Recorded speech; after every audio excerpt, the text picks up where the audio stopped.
It's a huge privilege to be here because this place means so very much to me. This is a second homecoming for me. I came back the first time, as Phil said, to teach, to replace my mentor, Michael Vode, who was away for half a year. There is no replacing Michael Vode. I did my best to be his shadow for a while. But I formed some great relationships with those students I had during that little time I had here. And one of them is right here, Matt Margini. Thanks for coming out, Matt. It means a lot. This place is dear to me in a way that every Fijian, I think, would understand implicitly and immediately. It's impossible to describe why it's so meaningful. You could try to list the reasons, and they wouldn't really add up to a full portrait of why it's so meaningful. There's a kind of emotional conduit that runs across the years between Fijians that is somehow greater than the sum of the extraordinary parts of this place. And there isn't really a kind of hyperbole that you could achieve rhetorically that would quite describe how meaningful I think this place is to so many people. Its impact culturally is astounding. Its impact historically is astounding. And what's most important and astounding about it is the way it does actually live its rhetoric of trying to get people to think about others and apply those principles in daily life. And to be attached to an institution like that, which is really the case for every Jesuit institution, is something that gives somebody enormous pride. And there are often very few things in life that we can feel that kind of pride in. To feel unalloyed pride in something is an enormous gift. And I do feel that. So thank you for coming in. I decided to exceed the dress code today by a couple of measures with the tie and suit. And that's one thing that I think, when I think about Regis and its constancy over the years, asking guys to come up with an outfit every day, dream something up is a bit of cruelty at that age, and one almost thinks about a uniform as a kind of escape from that. But that's the beginning of Regine's requirements for normalcy, I think, and civilization, the desire to make them dress themselves in the morning. I'm going to read a little bit from this, but I want to just talk a little bit about it first. It's a book that's really a family story, and it, in being a family story, it tells a few generations of the family. And as families are, there are many tributaries of the same river. There's the main character, Eileen's family. There's her husband's family. There are a couple generations in each direction for both of those sides. But we focus really on Eileen, who's born in Woodside and grows up in Woodside after World War II.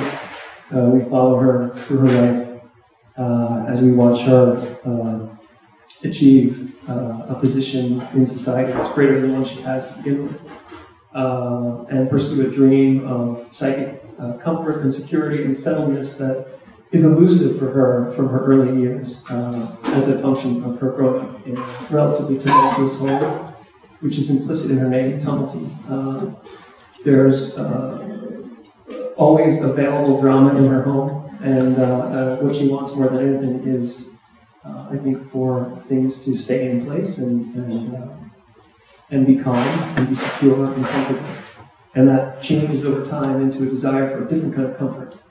And we watch her desire for social mobility and standing in society increase over the years. And it's really also, in some ways, part of the story of America during that time. I wanted to tell a bit of the story of women and the rise of women in positions of power in the second half of the 20th century, because I think that is probably the greatest story in America during that time. Against objections and against strenuous opposition in some cases, women made inroads into larger ownership of power. And Eileen, as a member of the generation, I think that laid the groundwork for succeeding generations to just consider it normal to be on equal footing. So I wanted to chronicle some of that in this character as well. Something happens to Eileen's husband that at about halfway through the book becomes the focus of her life and their life together, and how they handle it is the story really of their marriage.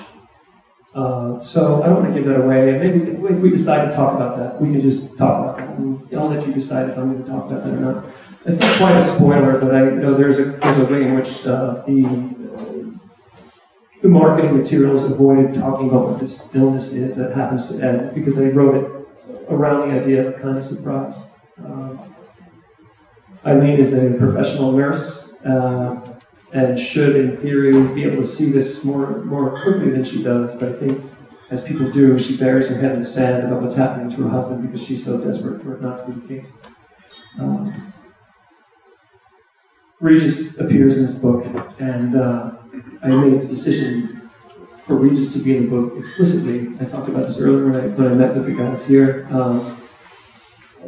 Because I had made an effort in early instantiations of this book to get away from autobiography in a very deliberate way, and so Connell was going to Pomona College, for instance, and he was variously a student at Xavier, Fordham, or even non-Catholic schools.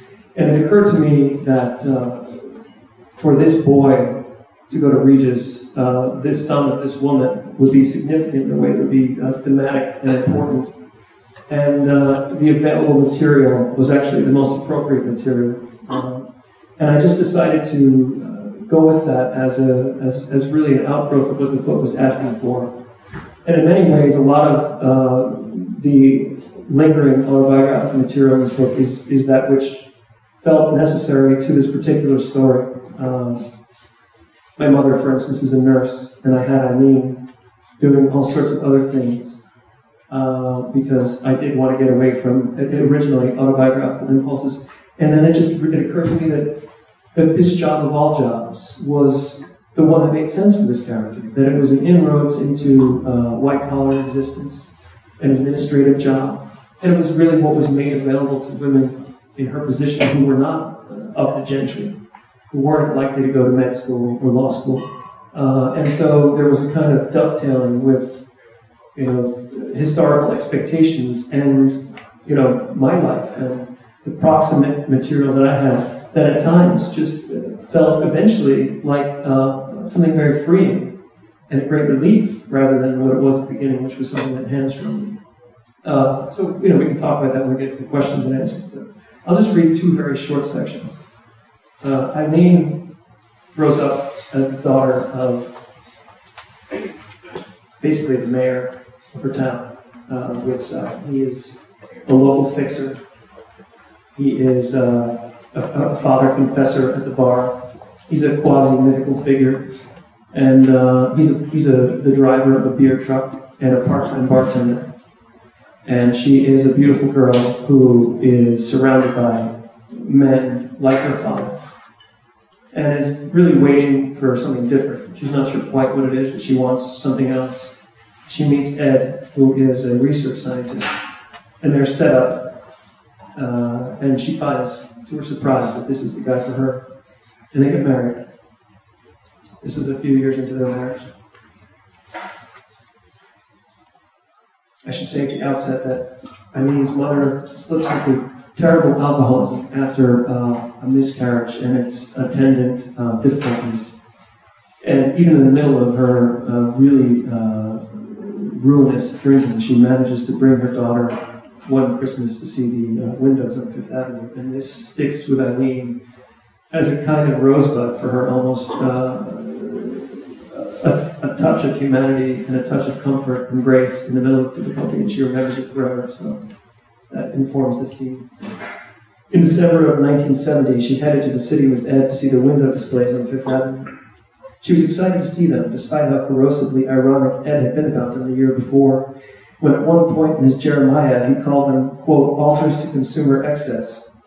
She wasn't about to let his grousing spoil her enjoyment of a tradition she'd observed whenever she could since she'd first gone with her mother as an 11-year-old. Ed refused to pay for a parking garage. It took them half an hour to find a spot, and they ended up on 25th and 7th, almost a mile from Lord and Taylor. He refused to let them take a cab, even though she was wearing heels and it was 20 degrees out, with a wind that whipped up the avenue. The sun was setting and store gates were being pulled down as if in protest of the cold. The sidewalks of Fifth Avenue were unusually empty. She noticed that most of the cabs that passed were occupied. As they neared the store, the sidewalks grew more crowded, the bells of the Salvation Army collectors jingling at each corner. They saw a pack gathered in front, which quickened her step and made Ed sigh and slow down. She had been delighting in the scene of a golden retriever pulling at the corner of a wrapped gift when Ed, who had been munching his way toward the bottom of a little bag of roasted nuts, broke the spell. "These things seem here for the purpose of entertainment," he said, "but really they're here to get you to come in and part with your money." He spoke in a breezy, careless way that suggested he believed a new understanding had sprung up between them. They're like organisms that have evolved elaborate mechanisms to lure you in. People fall for it. It's fascinating, actually. Listen to yourself. The bee orchid, for instance, has flowers that look like female wasps. Males try to mate with it, and in the process they get pollen on their feet and spread it around. It's not about the window, it's about pulling you into the store. It's about getting you to leave with something. She was attempting to concentrate on a little animatronic girl whose hand was traveling slowly to cover her mouth, which had fallen open at the sight of Santa Claus's ebony boots disappearing up the chimney. It's a stupefying, hypnotic loop. It puts you in a suggestible state. Do you have to be so heady about everything? Do you have to analyze everything to depth? What's amazing is that they're exactly the same every year. That's an ignorant remark, she spat. They're not the same at all. They put a lot of work into these, months of planning. She wouldn't have minded his objections so much if he hadn't insisted on drawing her into a dialogue about it. Was it too much to ask to share a moment of joy? She looked around at the other husbands. They didn't look any happier to be there, but they stood back dully, hands folded behind them or scratching their noses. They couldn't have been as cleverly cruel about it as Ed if they tried. In the battling of tourists, he said, every year it gets worse. The jostling, the jockeying for position. They're descending on the imperial city for their bread and circuses. I wish we didn't have to do this. She started walking to the train. A couple passing in the other direction gave her curious looks, as though they could see the intensity of her disgust in her expression. She found herself unaccountably smiling at one man, giving him a manic sort of grin full of the slightly breathless ecstasy of being unmoored, and he returned it with a delighted blush. By the time she felt a tug on her elbow, she was at the next corner. "Don't be hysterical," Ed said. "I was just making a few observations. The world isn't a lab." "Come on," he said. "Let's go back and look." In his worn jacket with the frayed sleeve ends, he looked like a war veteran about to ask for change for the subway. "You've ruined it." "Don't say that. Listen, I can't help myself sometimes. I don't know what's wrong with me." "I do," she said. "You didn't have enough fun as a kid." He pulled her arm, but she wouldn't budge. She watched steam rise from a manhole cover and felt in her chest the rumbling of a passing bus. She was keenly aware of the limits of the physical world. She wanted to be in one of those scenes in the windows, frozen in time, in the faultless harmony of parts working in concert, fulfilling the plan of a guiding, designing hand. It would be lovely not to have to make every decision in life, to be part of a spectacle brought out once a year for the safest of seasons, and put to work amusing people who stare back in mute appreciation. The real world is so messy, the light imperfect, the paint chipped, the happiness only partial. "One of these years," she said, "we will come here and you will enjoy it and not make me feel miserable about it. I dream of that." "Let's let that be this year," he said. "Let's go back and look at those windows. Please, honey, let me make it up to you." "It's too late," she said. "It's never too late," he said. "Don't say that." She had been looking at him. She hadn't been looking at him. Now she stopped too. Streams of people flowed past in either direction, rushing toward obscure destinations. This was her life right here, petty as it seemed at the moment, and this was the man she'd chosen to spend it with. He was holding his hat in his hand as if he'd taken it off for the purpose of beseeching her, and she saw that he would always have flaws, that he would always be a little too intense in his objections, a little too unbending when it came to the decadence of the world. She thought, we can't all wear a hair shirt all the time. But there he was, trying to pull her back to the scene he despised, and she saw that he couldn't live in a way other than the one he thought was right. And when he saw what the right thing was, like now, he cared about it as if it were the only thing that mattered. Everyone else around seemed as insubstantial as the air they moved through, the shopping bags they carried, the only things anchoring them to the ground. "Did I tell you I love what you did with your hair?" he said, and she let herself be mollified, because she thought he hadn't noticed. She took his hand. They retraced their steps, the street around them thrumming with life. She saw that there was something perfect about the imperfection of her husband, her mortal living husband with his excessive vigilance about the effects of capitalism, and his unmistakable pair of bowed legs that she watched carry him forward. She kept her eyes on his shoes hitting the pavement and let him guide her wherever he was going.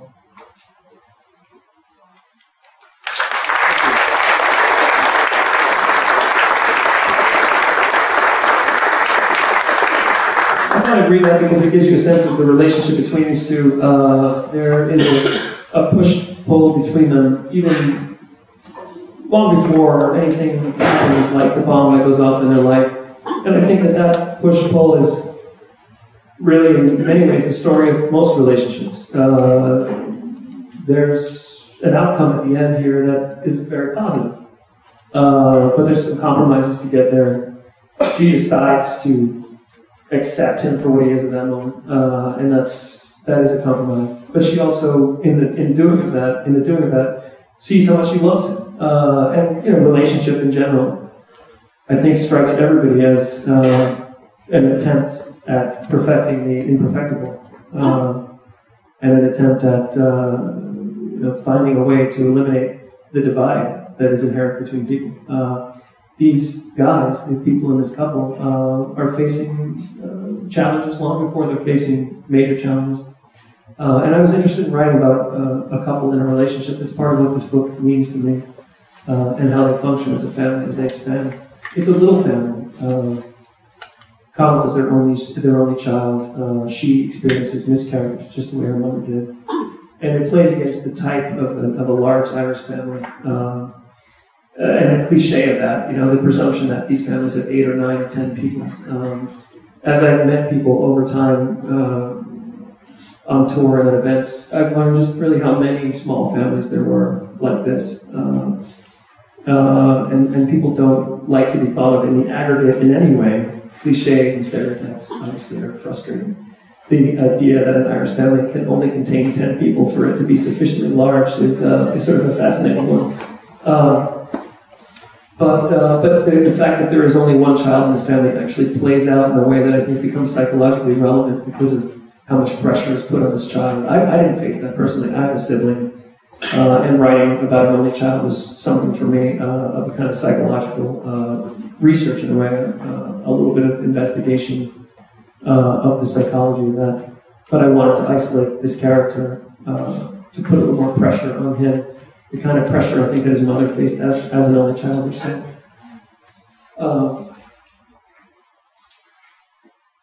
I guess I'd like to ask if there are questions that I can answer, and I can go back to reading later. I have a couple things I can read. Let me just start by turning it over to you guys, and if in the course of the conversation, if it comes out that I should read something else, I'll just steer it in that direction.